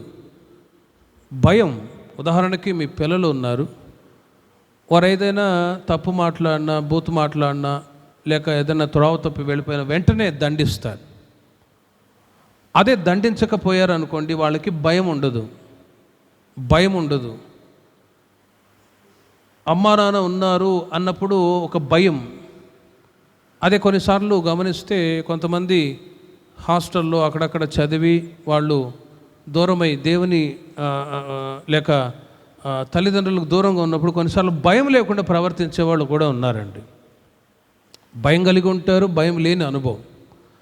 అదే మీ ముందున్నారనుకోండి, ఒక భయం ఉంటుంది పిల్లలకి. అలాగే దేవుడు చూస్తూ ఉన్నాడు, దేవుడు ఉన్నాడు అనే భయం ఎవరిలైతే ఉంటుందో వాళ్ళు పరిశుద్ధత కలిగి జీవించుదురుగాక. వాళ్ళు భయం కలిగి జీవిస్తూ ఉన్నప్పుడు చెడుతనానికి దూరంగా ఉంటారు. సామెతల గ్రంథంలో రాయబడి ఉన్నది, దేవుని యందు భయభక్తులు కలిగి ఉండుట చెడుతనమును విసర్జించుట అని రాయబడి ఉంది. కానీ ఈ ఫిలిస్టీయులు ఇశ్రాయేలు ప్రజల్ని భయపెడతారు. వాళ్ళు దేవుడు అంటే అసలు భయం లేదు. అందుకే అమాలేకీయులను సమూలం నాశనం చేయండి అని అంటాడు సౌలుతో. కాబట్టి ఇశ్రాయేలు ప్రజలు దేవునికి భయం కలిగి నడిపించబడ్డట్టుగా మనము కూడా దేవునికి భయం కలిగి నడిపించబడుతూ ఉన్నప్పుడు ప్రేమిని వాళ్ళ ఆధ్యాత్మిక జీవితంలో రోజు రోజుకి వర్ధిల్లున్నట్లు దేవుడు సహాయం చేయునుగాక. భయం లేని కోడి బజార్లు గుండు పెట్టిందట. అలాగే భయం ఉందనుకోండి, 128వ కీర్తనలో రాయబడిన సకల ఆశీర్వాదాలన్నీ మీకు మీ పిల్లలకి నా దేవుడు పరిపూర్ణంగా దయచేయుదురుగాక. భయం ఉందనుకోండి, ఖచ్చితంగా భయాన్ని బట్టి చెడుతనానికి దూరంగా ఉంటాం. మూడవదిగా ద్వితీయోపదేశకాండం 10వ అధ్యాయము 12వ వాక్యాన్ని మీరు చూడండి. కాబట్టి ఇశ్రాయేలు నీ దేవుడైన యెహోవాకు భయపడి ఆయన మార్గములన్నిటిలో నడుచుచు ఆయనను ప్రేమించి నీ పూర్ణ మనసుతోనూ నీ పూర్ణ ఆత్మతోనూ సేవించి. చాలు. మీరు చూడండి, దేవునికి మనం భయపడాలి. నీ దేవుడైన యెహోవాకు భయపడి ఆయన మార్గములన్నిటిలో నడుచుచు ఆయనను ప్రేమించి నీ దేవుడైన యెహోవాను నీ పూర్ణ మనసుతోనూ నీ పూర్ణ ఆత్మతోనూ సేవిస్తే నీ మేలు కొరకు. ప్రేమిన వల్ల ఎవరు భయపడి జీవిస్తారో వారికి ఆశీర్వాదాలు కూడా చాలానే ఉన్నాయి. అందులో మీరు చూడండి 28వ అధ్యాయంలో అక్కడక్కడ బైబిల్లో మనం చూస్తే 128వ కీర్తనలో కూడా ఎవరు దేవుని యందు భయభక్తులు కలిగి ఉంటారో, ఒకటి, చేతుల కష్టార్జితాన్ని దేవుడు ఆశీర్వదించుదురుగాక. పిల్లలు, భార్య, సంతతి పిల్లల్ని చూస్తావని ఆ ఆశీర్వాదాలన్నీ రాయబడ్డాయి. ఒకటి, ప్రేమిన వర్లరా, ముందుగా వెళ్లకుండా అడ్డగించేవాళ్ళు. రెండవది, దేవుని భయం అసలు లేనివాళ్ళు, దేవుని భయం లేనివాళ్ళు. మూడవదిగా ద్వితీయోపదేశకాండం 25వ అధ్యాయం 18వ వాక్యంలో చూడండి, బలహీనులను కొడతారు. ద్వితీయోపదేశకాండం 25వ అధ్యాయం 18వ వాక్యం. నీవు ప్రయాసపడి అలసి ఉన్నప్పుడు నీ వారిలో నీ వెనుకనున్న బలహీనులందరినీ హతము చేసెను. అక్కడ మీరు చూడండి, ఒకటి ఈ అమాలేకీయులను ఎందుకు హతం చేయమని చెప్పారంటే, ఒకటి వాళ్ళు ముందుగా మార్గాన్ని అడ్డగిస్తారు, ముందుకు వెళ్లకుండా. రెండవది దేవుని భయం లేని వాళ్ళు. మూడవది బలహీనులను కొడతారు. బలహీనులను అందరినీ హతము చేసెను. బలహీనులను కొట్టడమే వాళ్ళ పని. ప్రియమైన వాళ్ళారా, ఒకటి భౌతికంగా బలహీనత అనేది ఉంటుంది, ఎవరు వీక్నెస్గా ఉంటారో. అందుకే ఆర్మీలో మీరు చూడండి, వీక్నెస్గా ఉండే వాళ్ళందరినీ కొద్ది రోజులకు తీసేస్తారు. మంచి యవన కాలంలోనే జాయిన్ చేసుకుంటారు, 22 సంవత్సరాలు ఆ వయసులో. బలహీనంగా ఉంటే తీసివేస్తారు. మరి మనం ఆత్మీయంగా బలహీనులు కాకుండా ఉండాలి. ఆత్మీయంగా బలహీనులు కాకుండా ఉంటే అమాలేకులు మనల్ని ఏమీ చేయలేరండి. హల్లెలూయా. ఏమీ చేయలేరు, అమాలేకులు ఏమీ చేయలేరు. కాబట్టి భౌతికమైన శరీర బలహీనతలు ఉంటాయి, రెండవది ఆత్మీయ బలహీనతలు కూడా ఉంటాయి. ఆత్మీయతలో బలహీనతలు రాకుండా మనం ఎంత జాగ్రత్త పడతామో అంతగా ప్రేమిన వాళ్ళరా అమాలేకులు మనల్ని ఏమీ చేయలేరు. ఆత్మీయ బలహీనతలు అన్నప్పుడు రోజులు గడిచే కొలది దేవునికి విరోధంగా చిన్న చిన్న తప్పులు పొరపాట్లు ఎదురవుతున్నప్పుడు వెంటనే కన్ఫెస్ చేసి ప్రభు సన్నిధిలో ఒప్పుకొని విడిచిపెట్టినప్పుడు దేవుడు తన కనికరాన్ని చూపిస్తాడు. బలహీనతలోనే ఉండాలని ఎప్పుడు దేవుడు కోరుకోడండి. ఉదాహరణకి చిన్న కుమారుడు తప్పిపోయాడు. తప్పిపోయిన చిన్న కుమారుడు మరలా తండ్రి దగ్గరికి తిరిగి వచ్చాడు. అప్పుడు తండ్రి అంటాడు, తండ్రి ఒకవేళ అని ఉండవచ్చు, అనుకోవచ్చేమో, నీవు బలహీనుడివిరా, నా మాట వినకుండా నీవు వెళ్ళిపోయావు, ఆస్తిని నష్టపరిచావు, నీవు వెళ్ళిపో, మరలా ఇంటికి రాకూడదు, నువ్వు బలహీనుడివి అని తిట్టి ఉండవచ్చేమో. కానీ అలా చేయకుండా చిన్న కుమారుడు రాగానే హత్తుకొని ముద్దు పెట్టి ఇంట చేర్చుకున్నాడు. పెద్ద కుమారునితో అంటాడు, ఇదిగో నువ్వైతే నాతో ఎల్లప్పుడూ ఉన్నవాడివిరా, వీడైతే చచ్చి బ్రతికేడు. బలహీనతలు వచ్చాయి, అయినా ఇప్పుడు చచ్చిపోయిన వాడు మరలా బ్రతికొచ్చాడురా, అందుకే విందు చేస్తున్నాను అంటాడు. కాబట్టి మన ఆత్మీయ జీవితంలో ఎదురవుతున్న ప్రతి బలహీనతలన్నిటినీ ప్రభు పాదాల సన్నిధిలో, అందుకే శుద్ధీకరణ కోడికలు, ప్రార్థనలు, ఇవి మనల్ని మరలా రిన్యూ చేస్తాయి. మన స్పిరిచువల్ లైఫ్ని మరలా రిన్యూ చేస్తాయి. లేకపోతే రోజు రోజుకి వెనకబడిపోయే పరిస్థితులు వస్తాయి. చివరికి పేతురు రాసిన పత్రికలో రాయబడ్డట్టుగా కుక్క తన వాంతికి తిరిగినట్టును, కడుగబడిన పంది బురదలో దొరలినట్లును వెనకబడిపోయిన వాళ్ళ పరిస్థితి అలాగ ఉంటుందని పేతురు తన పత్రికలో రాస్తారు. కాబట్టి మనం భౌతికంగా బలహీనులు ఒకవేళ అయి ఉన్నా ఆత్మీయంగా బలహీనులై ఉండకుండా మనం జాగ్రత్త పడదుము గాక. పౌలు గారు కూడా అంటారు, నేను నా బాహ్య పురుషుడు కృషించుచు ఉన్నా అంతరంగ పురుషుడు దినదినము బలపరచబడుచు ఉన్నాడు. హల్లెలూయా. 4వదిగా సమూయేలు మొదటి గ్రంథం 15:33 వాక్యంలో చూడండి. సమూయేలు మొదటి గ్రంథం 15:33 వాక్యంలో ఈ అమాలేకీయులు ఎలాంటి వాళ్ళు అంటే, సమూయేలు సంతు లేకుండా చేయడం. అక్కడ మీరు చూడండి, నీ కత్తి స్త్రీలకు సంతు లేకుండా చేసినట్టు నీ తల్లికిని స్త్రీలలో సంతు లేకపోవునని అతనితో చెప్పి గిల్గాలులో యెహోవా సన్నిధిని అగగును తొత్తునియలుగా నరికెను. ప్రేమిన వర్లరా, కత్తి స్త్రీలకు సంతు లేకుండా చేసే పని వాళ్ళది. సంతు లేకుండా చేసే పని అంటే జయ జీవితం లేకుండా, ఆశీర్వాదాలు లేకుండా ఇబ్బంది పెట్టే పనులు ఈ అమాలేకులు చేస్తూ ఉంటారండి. నీ కత్తి స్త్రీలకు సంతు లేకుండా చేసినట్టు నీ తల్లికిని స్త్రీలలో సంతు లేకపోవునని అతనితో చెప్పి. ప్రేమిన వర్లరా, దేవుని ప్రజల్ని చంపడం, హింసించడం, ఆశీర్వాదాలు లేకుండా చేయడం, సంతు లేకుండా కత్తితో పొడిచేవాళ్ళు వీళ్ళు. వాళ్ళ స్వభావం అలాంటిది. ఆశీర్వాదాలు పొందకుండా, జయ జీవితం పొందకుండా ఈ అమాలేకులు అడ్డగిస్తారు. కనుక మనం జయ జీవితాన్ని జీవించటానికి నిర్లక్ష్యం చేయకూడదు. అంచెలంచెలుగా అమాలేకులను జయించి ముందుకు మనం వెళ్తూనే ఉండాలి. కత్తి దూసి ఎంత ప్రయత్నం చేసినా జయించగలగాలి. కత్తిని చూసి భయపడకూడదు. జ్ఞానంతో అమాలేకుని జయించి ఓడించాలి. అందుకే కీర్తనల్లో కూడా ఒక మాట రాయబడి ఉంది. ఏమనంటే, కొందరు రథములను గురించి రౌతులను గురించి అతిశయపడతారు. మేమైతే మన దేవుడైన యెహోవా నామమును బట్టి, ప్రభు యొక్క నామాన్ని బట్టి గొల్యాతు చంపటానికి వచ్చాడు, కత్తి తీసుకొని వచ్చాడు.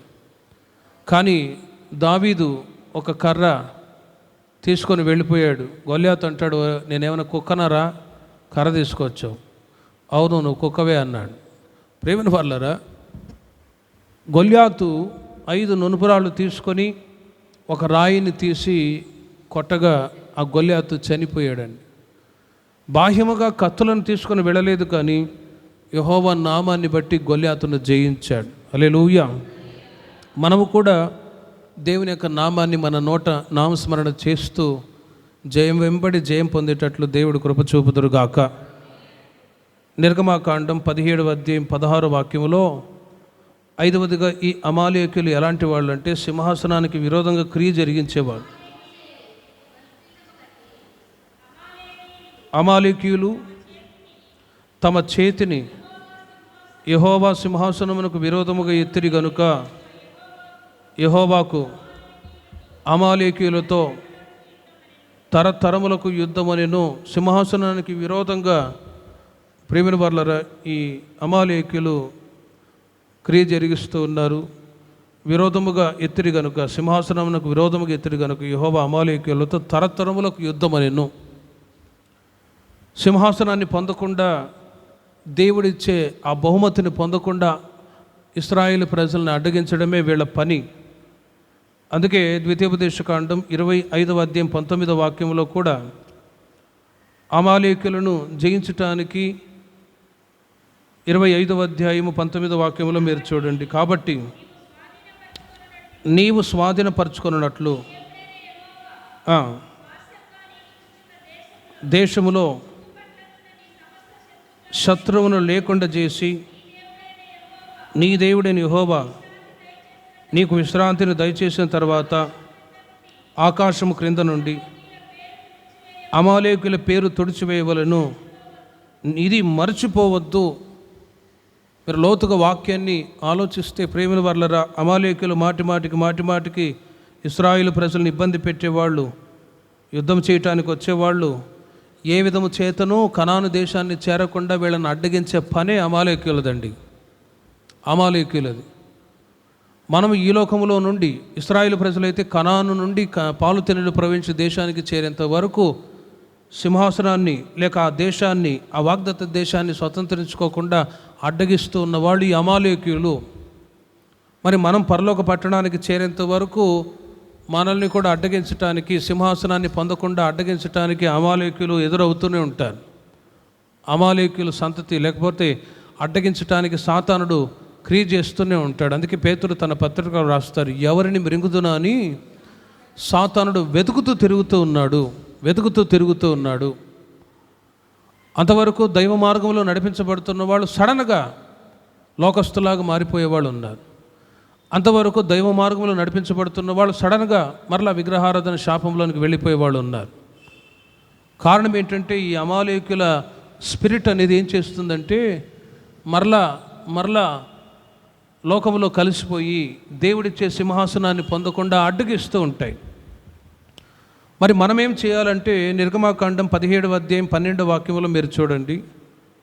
17వ అధ్యాయము 12వ వాక్యంలో నిర్గమాకాండం ఈ అమాలేకులను జయించడానికి మనం చేయవలసిన 2 పనులు.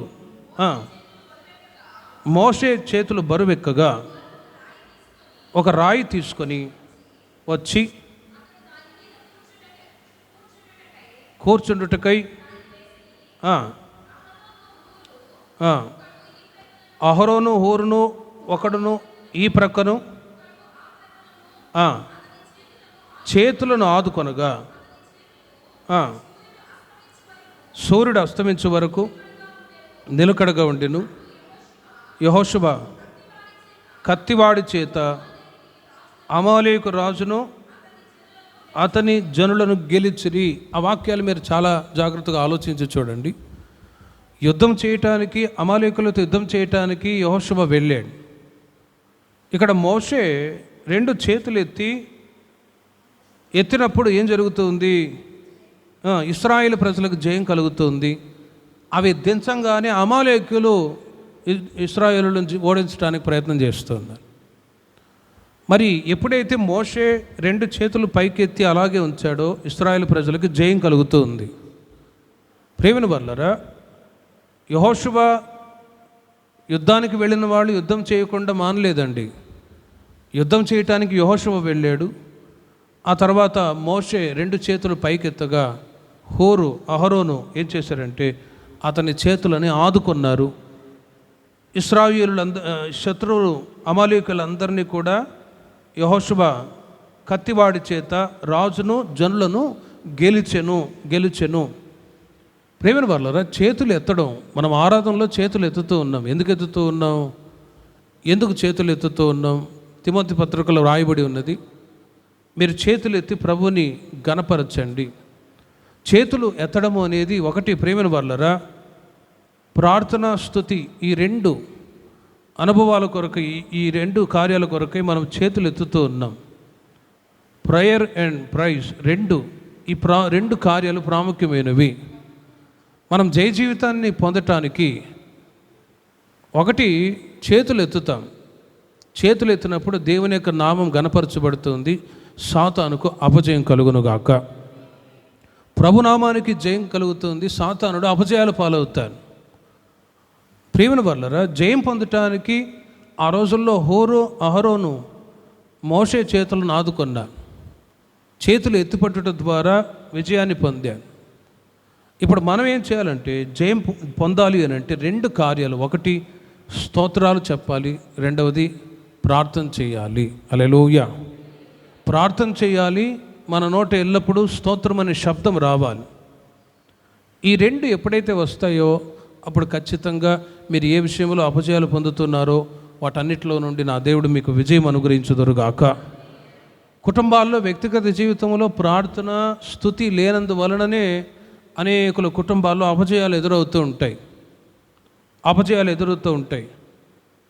ఈ రెండు కార్యాల్లో ఏది ప్రాముఖ్యమైనది అని అంటే 2 ప్రాముఖ్యమైనవి అండి. ఎలా అంటే, ఆకాశము నుండి వర్షం కురిపించబడుతుందంటే భూమిలో ఉన్న ఆవిరి వేపరై ఎక్కడికి వెళ్తూ ఉంటుంది? ఆకాశంలో మేఘాల్లాగా తయారవుతాయి. మరలా భూమికి వేడి ఎక్కినప్పుడు ఆకాశము నుండి వర్షం కురిపింపబడుతుంది. హల్లెలూయా. ఒక్కసారి ఆలోచించండి. భూమిలో ఉంటున్న తేమ, అవి నీళ్లు ఆవిరయ్యి ఆకాశానికి వెళ్ళిపోయి అక్కడ మేఘాల్లాగా తయారవుతాయి. భూమి వేడెక్కినప్పుడు అక్కడ నుండి వర్షం కుమ్మరింపబడుతుంది. అలాగే మన జీవితంలో, కుటుంబంలో, వ్యక్తిగత జీవితంలో ప్రార్థన, స్తుతి ఎప్పుడైతే ఉంటుందో ఖచ్చితంగా అమాలేకులను మీరు జయించుదురుగాక. కుటుంబ సమస్యలు ఉంటాయి, అనారోగ్యాలు ఉంటాయి, ఇబ్బందులు ఉంటాయి, ఎన్నెన్నో సమస్యలండి. Life is a struggle. Sufferings, శ్రమలు, కష్టాలు అనేవి ఎదురవుతూనే ఉంటాయి. కానీ జయించటానికి మనకిచ్చిన ఆయుధం ఏంటంటే ప్రార్థన, స్తుతి. ఈ 2 ఉన్నాయనుకోండి, ఖచ్చితంగా మనకి ఎలాంటి కష్టాలు, సమస్యలు ఎదురైనా కూడా వాటన్నిటిని మనం జయించుదుముగాక. 3వదిగా ఒక మాట చెప్పి ముగిస్తాను. సమూయేలు మొదటి గ్రంథం 15వ అధ్యాయము 22 నుండి 25 వాక్యాలు మనం చదివితే, అక్కడ సౌలు రాజుగా అభిషేకించబడకుండా తొలగించడానికి లేక త్రోసివేయబడటానికి 3వ కారణం ఏంటంటే అవిధేయత. తాను సెలవిచ్చిన ఆజ్ఞను గైకొనటం వలన యెహోవా సంతోషించినట్లు ఒకడు దహన బలులను అర్పించటం వలన సంతోషించున. బలులు అర్పించట కంటే ఆజ్ఞలు గైకొనుటయు, పొట్టేలు కొరవు అర్పించట కంటే మాట వినుటయు శ్రేష్టము. ప్రేమిన వర్లరా, ఒక్కసారి లోతుగా వాక్యాన్ని మనం ఆలోచిస్తే, ఈ బలి అన్నప్పుడు ప్రార్థన, రెండవది స్తోత్రం చెప్పటానికి గుర్తుగా ఉంది. ఇవి మన జీవితంలో ఉన్నా కూడా అపజయాలు ఎదురవుతాయండి. మీరు గమనించారో లేదో, కొన్నిసార్లు అప్పుడప్పుడు కొంతమంది విశ్వాసులు వస్తారన్నా ప్రార్థన చేస్తూనే ఉన్నాం, అయినా కూడా దేవుడు మేలు చేయట్లేదు, కార్యాలు జరగట్లేదు. మందిరానికి వచ్చి స్తోత్రాలు చెప్తూ ఉన్నాం, అయినా కూడా సమస్యలు పోవట్లేదు అని అంటాం. కొన్నిసార్లు మన జీవితంలో ఈ బలి అర్పించడం కంటే మాట వినుట శ్రేష్టము. లోతుగా వాక్యాన్ని మనం ఆలోచిస్తే బలి అర్పించినా కూడా, బలి అన్నప్పుడు పాత నిబంధన కాలంలో బలుల గురించి మీకు చెప్పాను. బలులు ఎందుకు అర్పిస్తారు అని అంటే, ఇశ్రాయేలు ప్రజలలో వారు చేసిన పాపానికి ప్రాయశ్చిత్తార్థమై బలులు అర్పించేవాడు. క్రొత్త నిబంధన కాలంలో ఒక్క పొట్టేలను వధించుట ఒక్క స్తోత్రముతో సమానము. హల్లెలూయా. ఇక మరలా మనం పాత నిబంధన కాలంలో ఉన్నట్లుగా ఇప్పుడు బలులు అర్పించే పనే లేదండి. ఒకవేళ ఆ ప్రాసెస్ ఉంటే నేను అల్లాడిపోయేవాడిని బలులు అర్పించలేక. ఆ బలి అర్పించే కార్యక్రమాలు ఇప్పుడు లేవు. కానీ ఒక్క స్తోత్రమని మనం పలికామనుకోండి, అది ఒక్క గొర్రెపిల్లను వధించుటతో సమానము. హల్లెలూయా. ప్రేమిన వర్లరా, అలాంటి సమయంలో బలి అర్పించుట కంటే ప్రైజ్ అండ్ ప్రేయర్ ఉన్నా కూడా కొన్నిసార్లు అమాలేకులను జయించలేకపోతున్నాం.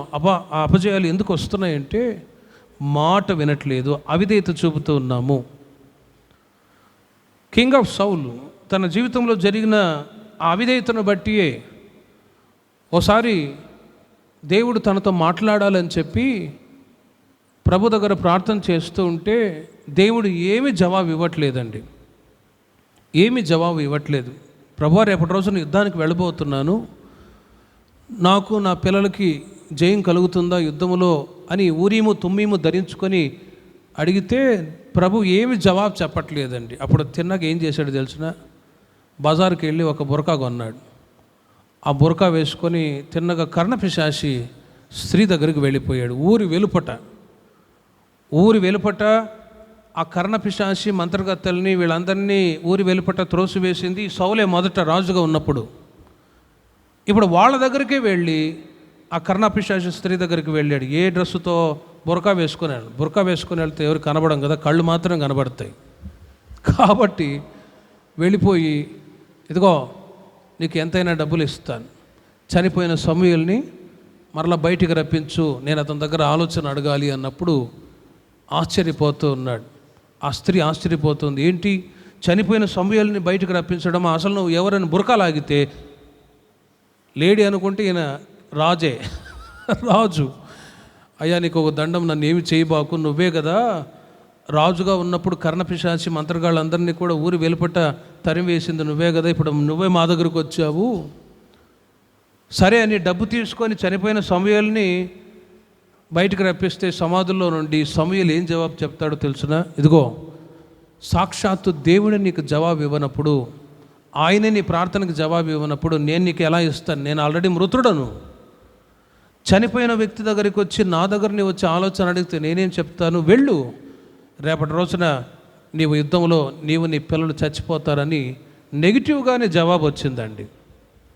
మరుసటి రోజు సౌలు వెళ్ళిపోయాడు, యుద్ధంలో చనిపోయాడు, తన కత్తి మీద తానే పడి. తనకున్న 3 కుమారులు కూడా హతులైపోయారు. కాబట్టి ప్రియమైన వర్లరా, అలాంటి ఒక పరిస్థితి రావడానికి గల కారణం ఏంటంటే దేవుని యొక్క మాట వెనక అవిధేయత చూపాడు. ప్రియమైన వర్లరా, రాజుగా ఉండకుండా సౌలుని దేవుడు త్రోసివేయటానికి మొదటి కారణం ఏంటంటే దేవుని మందసం యెరూషలేముకు తీసుకురాకుండా ఉండనందువలన. రెండవదిగా అమాలేకులను నిర్మూలన చేయనందువలన. మూడవదిగా అవిధేయతను బట్టి తాను రాజుగా ఉండకుండా త్రోసివేయబడ్డాడు. కాబట్టి ప్రియమైన వర్లరా, ఆ సంగతులన్నీ దావీదు ఎరిగి, నేను కూడా ఒకవేళ సౌలులాగా ప్రవర్తిస్తే నా జీవితం కూడా ఇలాగే మారిపోతుందని రాజుగా అభిషేకించబడ్డ ఆ రోజు నుండి కనుమూసేంత వరకు దేవుని యొక్క మాట ప్రకారమే విధేయత చూపుతూ వచ్చాను దావీదు. హల్లెలూయా. కనుక మనము కూడా కొన్నిసార్లు ప్రార్థిస్తూ ఉన్నాం, స్తోత్రాలు చెప్తూ ఉన్నాం, మందిరానికి వస్తూ ఉన్నాం, అయినా కూడా కొన్ని సమస్యలు దూరపరచబడట్లేదు అని ఆలోచిస్తూ ఉంటే దానికి కారణం ఏంటి అని బైబిల్ చెప్తుందంటే అవిధేయత. అవిధేయత. అందుకే యెషయా గ్రంథం 1వ అధ్యాయము 15వ వాక్యములో దేవుడు అంటాడు, ఇదిగో మీరు చేతులు చాపునప్పుడు మిమ్మను చూడకుండా నా కనులను కప్పుకొందును. మీరు బహుగా ప్రార్థన చేసినను నేను వినను. మీ చేతులు రక్తముతో నిండి ఉన్నది. చూడండి, మిమ్మలను కడుక్కొని శుద్ధి చేసుకోరండి. 19వ వాక్యములో మీరు సమ్మతించిన ఆ మాట వినని ఎడల మీరు భూమి యొక్క మంచి పదార్థములను అనుభవింతురు. ఈ మాట దేవుడు మన సంఘంలో ఉంటున్న ప్రతి ఒక్కరి పట్ల నెరవేర్చుదురుగాక. సమ్మతించి ఆయన మాట వింటే భూమి యొక్క శ్రేష్టమైన పదార్థాలు, ఆశీర్వాదాలు, ఇహపర సంబంధమైన దీవెనలు మీకు మీ సంతతికి నా దేవుడు ఎల్లప్పుడూ దయచేదురుగాక. ప్రార్థన చేసుకుందాం. విన్న వాక్యాన్ని బట్టి చిన్న ప్రార్థన చేసుకుందాం. ప్రభువా, మీ మాటకి మేము విధేయత చూపుతాం. అమాలేకీయులని సమూల నాశనం చేయమని దేవుడు చెప్పాడు. దేవుని నిబంధన మందస్సు పెట్టాడు. యెరూషలేమునకు తీసుకొని రావాలి. ఈ 3 కారణాల వలన సౌలు ఇశ్రాయేలు ప్రజలకు రాజుగా ఉండకుండా తొలగించబడ్డాడు. దావీదును దేవుడు ఎన్నుకున్నాడు. అన్న వాక్యాన్ని బట్టి మనం ప్రార్థన చేసుకుందాం. ప్రభువా, జగత్తు పునాది వేయబడకు మునిపే మీరు మమ్మల్ని పేరు పెట్టి పిలిచిన దేవుడు నాయన. పౌలు గారు సంఘానికి తెలియచేస్తారు, మీ పిలుపును ఏర్పాటును నిశ్చయం చేసుకోరండి. ఏ ఉద్దేశము చేత దేవుడు ఈ మార్గంలో నీకు తీసుకొని వచ్చాడో ఆ ఉద్దేశాలు నా జీవితంలో పరిపూర్ణంగా నెరవేర్చండి యేసయ్యా అని అందరూ ప్రార్థన చేసుకుందాం. మీరు రాజులైన యాజక సమూహమై ఉన్నారు అని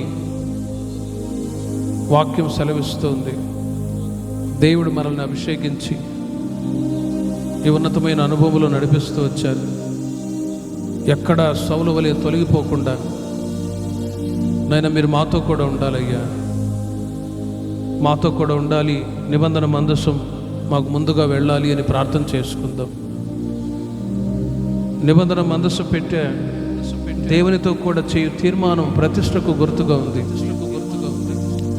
దేవుడు మనతో కూడా ఉండ నిమిత్తమై ప్రతిష్ట తీర్మానాలు చాలా ప్రాముఖ్యమని వాక్యం సెలవిస్తుంది. ప్రార్థన చేద్దాం. యేసయ్యా, నన్ను మీరు ప్రతిష్ఠించుకున్నారు, మీ సొత్తైన ప్రజలుగా మీరు మార్చుకున్నందుకే స్తోత్రమని.